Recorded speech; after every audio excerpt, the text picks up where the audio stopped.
तर आज आपण बघणार आहोत एकदम साध्या सोप्या पद्धतीने छोले भटुरे, जे अगदी लहानांपासून मोठ्यांपर्यंत सगळ्यांनाच खूप जास्त आवडतात। आता हे भटुरे तुम्ही बघू शकता, मस्त फुग्यासारखा टमटमीत छान फुगलेला आहे। शिवाय खूप कमी तेलकट तुम्हाला इथे दिसत असेल। यासाठी काही टिप्स तुमच्यासोबत शेअर केलेला आहे आणि अशी ही मस्त छोलेची मसाला भाजी सुद्धा तुम्हाला दाखवलेली आहे। म्हणून व्हिडिओ अगदी शेवटपर्यंत नक्की बघा। म्हणजे पहिल्यांदा जरी बनवत असाल, तुम्ही बॅचलर असाल, तर न चुकता परफेक्ट रेसिपी तुम्हाला तयार करता येणार आहे। तर रेसिपी नेहमीप्रमाणे भरपूर टिप्ससह तुमच्यासोबत मी शेअर केलेली आहे, म्हणून ती शेवटपर्यंत नक्की बघा। जर रेसिपी आवडली तर एक लाईक नक्की करा। चला तर मग वेळ न घालवता रेसिपीला सुरुवात करूया। रेसिपीची सुरुवात भटुऱ्यांसाठी पीठ भिजवण्यापासून करूया। त्यासाठी एका मोठ्या बाउलमध्ये कपाने मोजाल तर साधारणतः 2 कप आणि वजनी म्हणाल तर साधारणतः 300 ग्राम प्रमाणात इथे आपण मैदा घेतलेला आहे। मैद्याऐवजी गव्हाचे पीठ किंवा मल्टीग्रेन आटा तुम्ही इथे वापरू शकता। बाकी बनवण्याची पद्धत सेमच आहे। ज्या कपने 2 कप मैदा किंवा पीठ घेत असाल तर त्याच कपाने बरोबर अर्धा कप किंवा 50 ग्राम प्रमाणात रवा घ्यायचा आहे।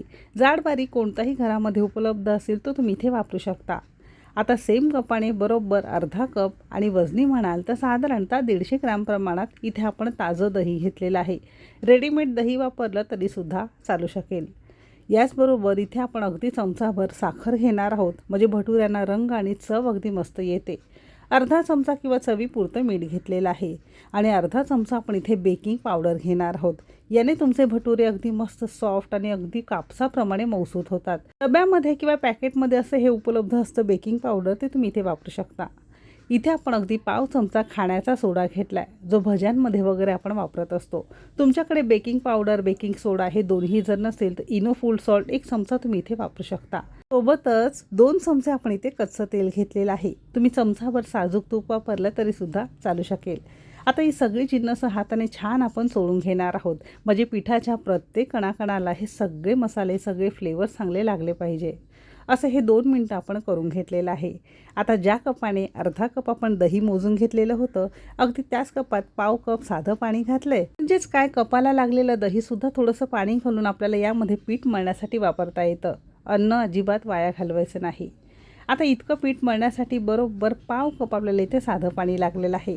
पिठाचा गोळा शक्यतो घट्टच ठेवायचा आहे, जेणेकरून तेल जास्त शोषू नये किंवा तुमचे भटुरे जास्त तेलकट होऊ नये। म्हणून जेव्हा केव्हा तुम्ही भटुरे बनवता, कमीत कमी पाण्याचा वापर करून पिठाचा घट्टसर गोळा आपल्याला मळून घेणं गरजेचं आहे। इतका गोळा मळण्यासाठी मला पाव कप पाणी लागलेलं आहे। झाकण लावून एक 10 मिनिटासाठी बाजूला ठेवून देणार आहोत। सुरुवातीलाच पीठ असं मळून ठेवायचं, म्हणजे भाजी होईपर्यंत पीठ मस्त छान भिजून तयार होतं, म्हणजे त्याचे भटुरे अगदी छान होतात। पीठ भिजून झालेलं आहे। दुसरीकडे आपण मस्त छोलेची चमचमीत भाजी कशी बनवायची ते बघणार आहोत। त्यासाठी कपभर छोले रात्रीच आपण पाण्यामध्ये भिजत घातलेत। तुम्हा सगळ्यांनाच माहिती असेल, छोले शिजायला थोडा जास्त वेळ लागतो। म्हणून एक गोष्ट नेहमी लक्षात ठेवायची आहे, रात्री किंवा सकाळी तुम्ही जेव्हा छोले भिजत घालता त्यामध्ये थोडंसं मीठ घालायचं आहे, म्हणजे छोले शिजायला खूप जास्त वेळ लागत नाही।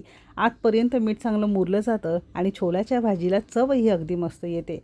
म्हणून जेव्हाही तुम्ही छोले भिजत घालता त्यामध्ये थोडंसं मीठ घालून तुम्हाला भिजत घालायचं आहे। तर इथे आपण भाजीसाठी एक छान वाटण तयार करणार आहोत। तर त्यासाठी इथे आपण एक कढई गरम करून घेतलेली आहे। अर्धी पळी किंवा 2 चमचे यामध्ये तेल छान कडकडीत गरम करून घेतलेलं आहे। एक मध्यम आकाराचा कांदा उभा पातळ किंवा रफली चिरून घालायचा आहे आणि साधारणतः 1-2 मिनिटं मोठ्या आचेवर अगदी तळापासून ढवळत हलक्याशा गुलाबी रंगापर्यंत आपल्याला हे परतून घ्यायचं आहे। लक्षात असू द्या, ही छोलेची भाजी पंजाबी स्टाईल किंवा हॉटेल स्टाईल जर करायची असेल तर हा कांदा खूप जास्त रंग बदलायचा नाही, खूप जास्त रंग याचा काळा करायचा नाही। हलकासा गुलाबी झाला की इथे आपण 2 लहान आकाराचे किंवा मोठा असेल ते एकच छान आपण लाल भडक टोमॅटो रफली चिरून घेतलेला आहे।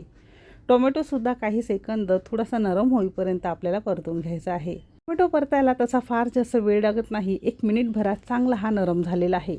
आता या साईजला यामध्ये 5-6 लसणाच्या पाकळ्या आणि 2 इंच आल्याचे छोटे छोटे तुकडे घेतलेले आहेत। हे सुद्धा यामध्ये थोडंसं परतून घेणार आहोत, जेणेकरून यातला कच्चेपणा कमी होईल आणि भाजीला याचा वास येणार नाही। या सगळ्या गोष्टी, सगळ्या टिप्स वापरून आपल्याला ही भाजी तयार करायची आहे, म्हणजे चवीला अगदी उत्तम मस्त भाजी तयार होते।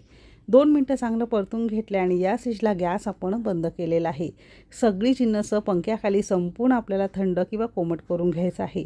आता टोमॅटो, आलं, लसूण चांगलं थंड झालं की मिक्सरच्या भांड्यामध्ये संपूर्ण आपण हे काढून घेणार आहोत. लक्षात असू द्या, संपूर्ण थंड झाल्यानंतरच काढून घ्यायचं आहे.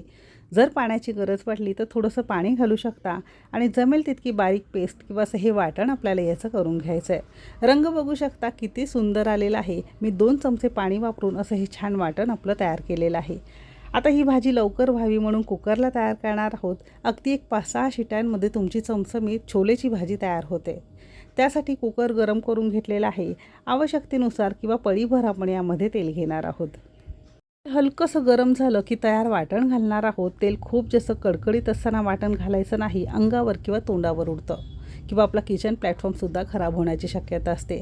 म्हणून हलकंसं तेल गरम झालं की वाटण घालायचं आहे आणि मध्यम आचेवर अगदी तळापासून ढवळत एक 5 मिनटं आपण याचा रंग बदलेपर्यंत किंवा याला छान तेल सुटेपर्यंत परतून घेतलेलं आहे. आता या साईडला यामध्ये चमचाभर आपण इथे धने जिरे पूड घेतलेली आहे.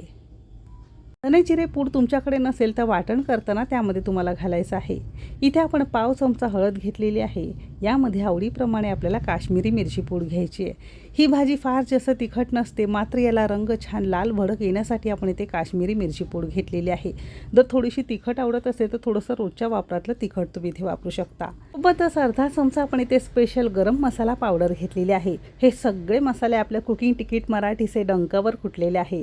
कोणत्याही प्रकारचा आर्टिफिशियल फ्लेवर, कलर किंवा कोणतंही केमिकल वापरलेलं नाही. 100% शुद्ध खरपूस भाजून डंकावर कुटून आपण तयार केलं जातं. आता हे सगळे मसाले आपले शुद्ध आहेत. तुम्हाला जर घ्यायचे असतील तर डिस्क्रिप्शनमध्ये माझा व्हॉट्सअप नंबर दिलेला आहे, नक्की ऑर्डर करू शकता. आणि फक्त भारतातच नाही तर अगदी विदेशातही आम्ही कुरिअर करतो, तर हे सगळ्यांनी याची नोंद घ्या. मसाले थोडेसे परतून घेतलेले आहे. थोडंसं कोरडं वाटत होतं म्हणून थोडंसं पाणी घालून तेल सुटेपर्यंत परतून घेतलेलं आहे. यामध्ये भिजवलेले छोले घातलेले आहे. सोबत चवीपुरतं किंवा अर्धा चमचा यामध्ये आपण मीठ घेणार आहोत. आता या मसाल्यांमध्ये छोले आपण 1-2 मिनटं चांगले मोठ्या आचेवर परतून घेणार आहोत. असं केलं की भाजी खाताना पानसट लागत नाही, लवकर शिजायला मदत होते आणि चवीलाही छान लागते. या मसाल्यांमध्ये भाजी परतून घेतल्यामुळे भाजीला रंगसुद्धा एकसारखा आणि अगदी छान येतो. तसं हे छान आपण 2 ते 3 मिनटं परतून घेतलेलं आहे. हलकीशी उकळी यायला लागली की आवश्यकतेनुसार तुम्हाला यामध्ये गरम पाणी घालायचं आहे. आता तुम्हाला जितकी पातळ घट्ट भाजी लागत असेल त्यानुसार तुम्हाला यामध्ये पाणी घालता येतं. आपण 1 कप छोले भिजवून त्याचं साधारणतः 1.5 कप भिजवून तयार होतं, तर त्यासाठी अर्धा लिटर पाण्याचा उपयोग केलेला आहे. तुम्ही तुमच्या आवश्यकतेनुसार कमी अधिक करू शकता. थोडीशी कोथिंबीर भुरभुरणार आहोत. अशी ही तुमची मस्त भाजी ही फोडणी देऊन तयार झालेली आहे. फायनली आपण याला आता शिजवून घेणार आहोत. हलकीशी उकळी आली की झाकण लावायचं आहे आणि मध्यम आचेवर एक 5 ते 6 शिट्या आपण याच्या काढून घेणार आहोत. आता जर तुमच्या कुकरला शिजायला थोडा जास्त वेळ लागतो तर शिट्या तुम्ही इथे वाढवू शकता. आपल्या शिट्ट्या साधारणतः 5 झालेल्या आहेत. एकदा झाकण उघडून बघूया शिजले की नाही. रंग बघू शकता किती सुंदर आलेला आहे आणि सगळ्या घरात मस्त भाजीचा मसाल्यांचा घमघमाट पसरलेला आहे. साधारणतः एक 5 शिट्यांमध्ये आपले छोले मस्त शिजून तयार होतात. एकदा तपासून सुद्धा घेणार आहोत. तर बघू शकता असा हात चांगला मिळण्याप्रमाणे मऊसूत आपल्याला छोले शिजवून घ्यायचं आहे, म्हणजे पचायला सुद्धा अगदी छान हलकं जातं. सगळ्या शेवटी यामध्ये थोडीशी कोथिंबीर घालणार आहोत आणि 1 चमचाभर आपण इथे किचन किंग मसाला घालणार आहोत, जो पंजाबी स्टाईल जेवणात किंवा हॉटेल स्टाईल, ढाबा स्टाईल जेवणामध्ये वापरला जातो. कसा बनवायचा आहे किचन किंग मसाला मी तुम्हाला दाखवलेला आहे. भाजी थोडीशी कोरडी वाटत होती म्हणून वरून थोडंसं गरम पाणी घालून एक उकळी मोठ्या आचेवर काढून घेणार आहोत. मीठ वगैरे टेस्ट करा, काही कमी वाटत असेल तर वरून तुम्ही थोडंसं मीठ घालू शकता. अशी ही तुमची कुकरला अगदी साध्या सोप्या पद्धतीत छोलेची भाजी खाण्यासाठी तयार आहे. भाजी होईपर्यंत साधारणतः 15 ते 20 मिनटं झालेली आहे. पीठ एकदा झाकण काढून बघणार आहोत. तर बघू शकता मस्त याला छान जाळी आलेली आहे आणि छान टम्म फुगल्यासारखं तुम्हाला इथे दिसत असेल. याच पिठाचे तुम्ही पिझ्झासाठी बेस बनवता तर पिझ्झा बेससुद्धा बनवू शकता. पावासाठी सुद्धा तुम्ही हे पीठ वापरू शकता. तंदुरी रोटी किंवा नान वगैरे बनवत असाल तर त्यालासुद्धा हे पीठ चालू शकतं. अजिबात याला भिजल्यानंतर मळायचं वगैरे नाही, कारण याला बऱ्यापैकी जाळी असते. आता एक गोळा मोठ्या आकाराचा घेतलेला आहे, म्हणजे एका मोठ्या लिंबाच्या आकारा एवढा आपण गोळा घेतलेला आहे. थोडासा हातावर एकसारखा करून घेणार आहोत आणि अशी मस्त आता पुरी लाटून घेणार आहोत. त्याच्या पिठाऐवजी जरी तुम्ही गव्हाचं पीठ घेताय तरी बनवण्याची पद्धत सेमच आहे. सेम पद्धतीने तुम्हाला बनवायचं आहे. आता हा गोळा घ्यायचा आहे. याला अजिबात पीठ किंवा तेल लावण्याची अजिबात गरज लागत नसते. आता हे लाटताना खूप जास्त पातळ नको किंवा खूप जास्त जाड नको. जशी आपण नॉर्मली पुरी लाटतो ना, अगदी तशीच आपल्याला छान लाटून घ्यायची आहे. अगदी पातळ लाटली तर खूप जास्त ती कडक होते आणि लाटताना लक्षात ठेवायचं असा अंडाकृती आकारात शक्यतो आपल्याला लाटून घ्यायचं आहे. तर बघू शकता या जाडीचं आपण हे छान लाटून घेतलेलं आहे. भटुरे तळण्यासाठी कढईमध्ये छान कडकडी धूर येईपर्यंत आपल्याला तेल गरम करून घ्यायचं आहे आणि भटुरे घालताना पटकन न घालता थोडंसं असं वर खाली करत आपल्याला घालायचं आहे. आता मोठ्या आचेवरच भटुरे घातल्यानंतर त्यावर तेल सोडायचं आहे आणि बघू शकता खालून गरम तेलाचा चांगला प्रेशर येतो आणि वरून असा हा भटुरा मस्त फुग्यासारखा छान फुलायला मदत होतो. बघू शकता फुग्यासारखा मस्त टम्म छान गुबगुबीत असा हा छान फुललेला आहे.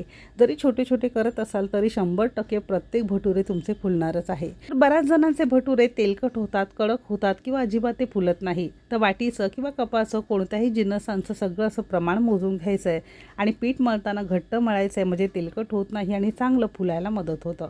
असा हा मस्त गुबगुबीत टमटमीत पंजाबी स्टाईल छोले भटुरा आपला खाण्यासाठी तयार झालेला आहे. अगदी लहानांपासून मोठ्यांपर्यंत सगळ्यांनाच आवडणारा आणि हॉटेलमध्ये गेल्यानंतर जास्त फरमाईश असणारा हा छोले भटुरांचा प्रकार तुम्ही सुद्धा नक्की करून बघा.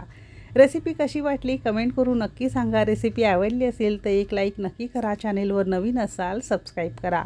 आपल्या रेसिपीज तुम्ही कोणत्या शहरातून बघताय ते सुद्धा नक्की लिहा आणि आपल्या कुकिंग तिकीट मराठीचे ऑर्गॅनिक शुद्ध डंकावर कुटलेले मसाले जर तुम्हाला घर बसल्या ऑर्डर करायचे असेल तर डिस्क्रिप्शनमध्ये माझा व्हॉट्सअप नंबर दिलेला आहे. काही इमर्जन्सी असेल तर तुम्ही कॉल करू शकता किंवा व्हॉट्सअपला मेसेज करू शकता आणि आपले मसाले फक्त भारतातच नाही तर विदेशातही आपण कुरिअर करतो याची सगळ्यांनी नोंद घ्या. चला तर मग भेटू एक मस्त आणि जबरदस्त रेसिपीसोबत. तोपर्यंत मस्त खा आणि स्वस्त राहा.